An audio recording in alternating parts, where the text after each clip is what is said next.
It's easy to forget that there are many wonderful people in this world, people who inspire us with their caring and remind us that with faith and hope, anything is possible. We begin in Grenada, Colorado on the morning of July 3rd, 1995, where 17-year-old Michael Gonzalez, the star quarterback at Grenada High School, had gotten a summer job working for the local farm co-op.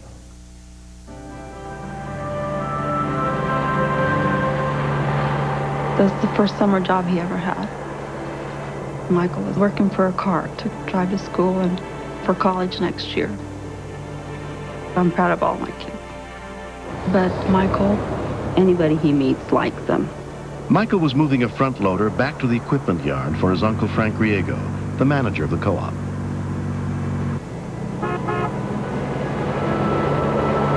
The morning was really nice and pretty slow at work. Told Marty, I think I better go see how Michael's doing. Take him a pop and give him a break. Man, I'm doing good. I better get back. Okay. I'll get a meet. He liked driving that little thing. I told him, watch that traffic real good, real careful, stay off to the side and let the traffic go by.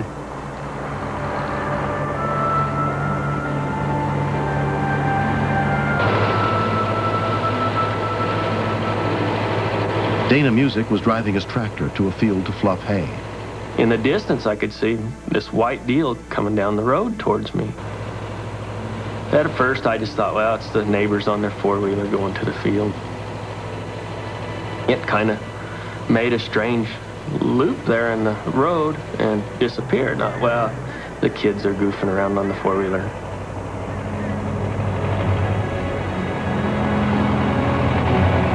And then when I got to the intersection, all there was four wheels upside down in the ditch. And no one was around. Well, at the time it was kind of funny because I thought it was another kid at co-op. Well, he's going to be in trouble. He wrecked the loader. I walked around, there was no tracks, and surely this isn't going to be someone underneath this thing.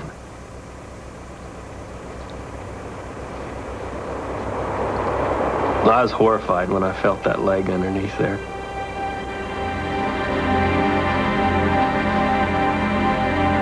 When we continue. We have a tractor loader. He's been under the water for probably about 5 minutes. I was afraid that we were too late and too many minutes had been spent underwater. We had to do something to save this young person's life.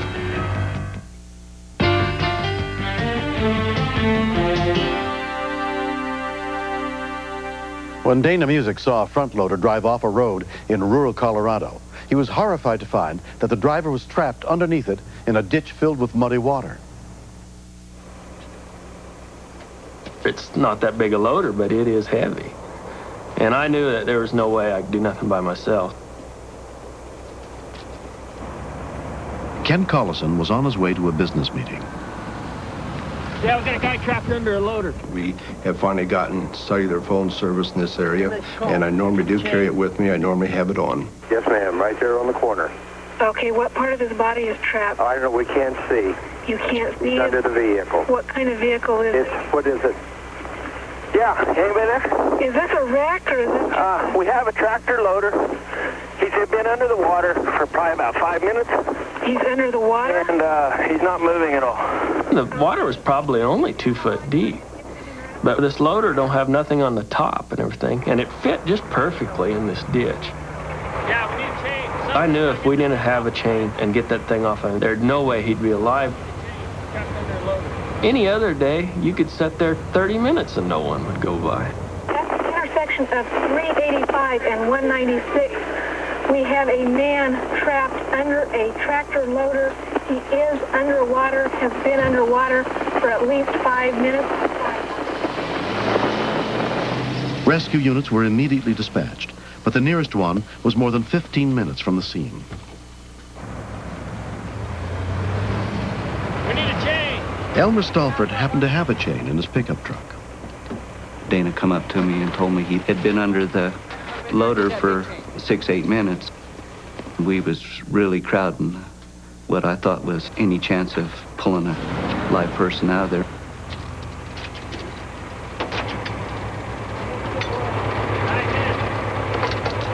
Okay.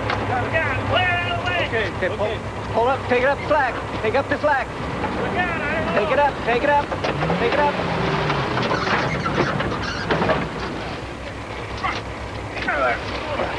God, it's Michael. When I seen it was Michael, it just made your heart sink. He just looked terrible. Lifeless. No heartbeat that we could find. Does anybody know CPR? I do. Let's get him back up here on some level ground so we can work him. Oh, no, not this kid. He got everything in his life going for him. We had to do something. We just had to do something to save this young person's life. Are we ready? Let's go. Come on. Start it. I thought, wonder when the world Michael would be. And right about then, I thought maybe he'd just run off to the road or something. And I expect that maybe Michael would just be standing there and say, oh my goodness, see what I've done? Come on, Michael. There's a lot of people that know CPR and first aid in this community because farming is a dangerous occupation and the hospitals are so far away. I really thought the situation was hopeless, but I thought, well, we have nothing to lose here. Frank came up, and I thought he was going to have a heart attack, very frankly, because he yelled out and screamed. Come on, Michael. I was afraid we were going to have two victims, not only Michael, but also his uncle. Oh, come on. Hold it. I got a pulse. We got a pulse. It was just like a kaboom. His whole heart was really a pumping. And this really works. Just let him lay still, then. Just let him lay still. You got a pulse. Great. Okay. Make it. I was afraid that we were too late and perhaps too many minutes had been spent underwater. Perhaps the weight of the tractor had crushed his chest. Keep on breathing, Michael. Keep on breathing. Oh, man, there's Manuel. God. Michael's father, Manuel Gonzalez, happened to be driving by. I thought they were having a road check. Then I recognized my brother-in-law, which is Frank. I tried to put two and two together because the way Frank was reacting to this. Okay. Take it easy. What happened here? We got him breathing there. In our family, we have lost 4 nieces and nephews in the last 3 years. It crossed my mind that maybe it's my turn now. Holly volunteer EMT Linda Lundberg was a member of the rescue crew that came to treat Michael at the scene. He was breathing, but he was not responding, and he looked in really bad shape. Who was laying on him? That loader. I'd watched him in track. He was a state qualifier in the track meet. They had a hard time with the airway because his jaw was locked, and he was starting to posture a little bit, which is a bad sign. Any sport he played, he was great at. And he goes out and works all summer. And there's no better kid around. No, my gosh, this kid, he's gonna have to live his life as a vegetable. 17-year-old Michael Gonzalez was taken to Prowers Medical Center in very critical condition. They had the doctors there ready. I knew they were going to walk out that door and tell us that he's pretty bad shape, but he's going to make it. You know, that's what we were expecting to hear from them. All right, he's going to fight us. But a doctor came out and told us that he was in a bad situation. That's when I really got scared that Michael's not going to make it. Michael's mother, Ida, joined her husband at the hospital. He says, Michael's been hurt really bad. We have to flight for life. And I said, flight for life? He was just driving a tractor. Hang in there. Gotta hang in there, Mike. It's a 3-hour drive to the Springs, Colorado Springs. We kissed him goodbye because I just had a feeling that when we got to the Springs that he was not going to be there. A Flight for Life helicopter transported Michael more than 100 miles to Penrose Hospital, where he was put under the care of trauma surgeon Brock Bordelon. I was very surprised to see he had no skull fracture given the severity of injury to his head. However, given the story that I had heard from the people at the scene and the EMTs, it's an awful long time to expose your brain to no blood flow and no oxygen. Lastly, he had a pretty good blow to his chest. This was a kid that I thought the worst for. I thought if he did survive, he was going to be nursing home dependent or really not a real functional person. Okay, Mike. Michael didn't move the first day. The monitors were on. His blood pressure was great. His pulse was great, but the machines were doing all the work for him. I told Manuel, I said, I think Mike's going to make it. I said, because if God would want him, he would have taken him at the scene, I think. And about the third day, you know, his vital signs really got better. He started to be more conscious. And so now was a critical part, you know, memory. The doctor asked him, well, who is that big man beside you? And he goes, that's my dad, you know. And he said, well, who's on the other side? And he looks over and goes, that's my mom.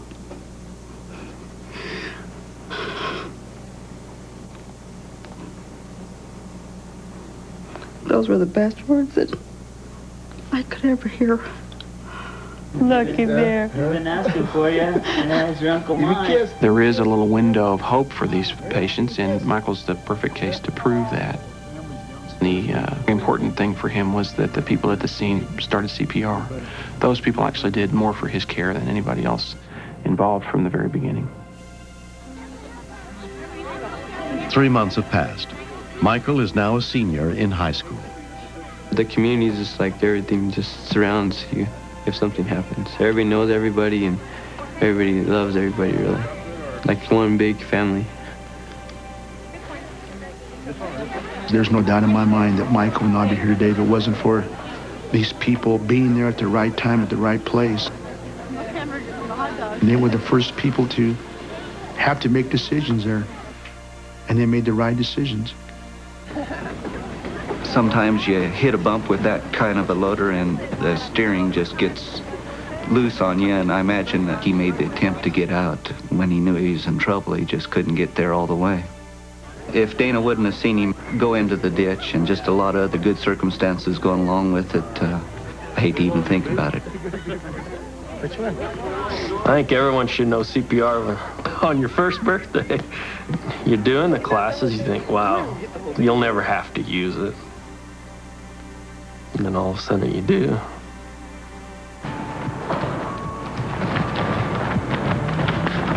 To me, he's his old self. I can't believe it, because he was dead for, I don't know, I couldn't tell, but he was dead. And now, like nothing has happened.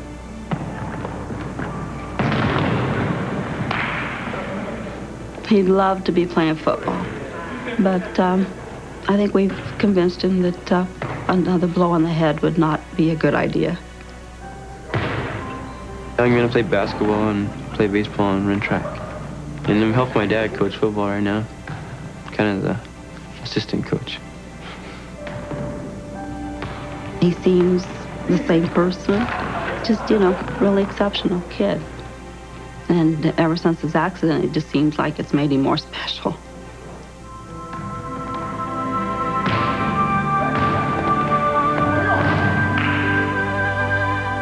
Next. Courtney is no bigger than a little peanut, but she was scared and I was scared for her. I don't know, we're trying.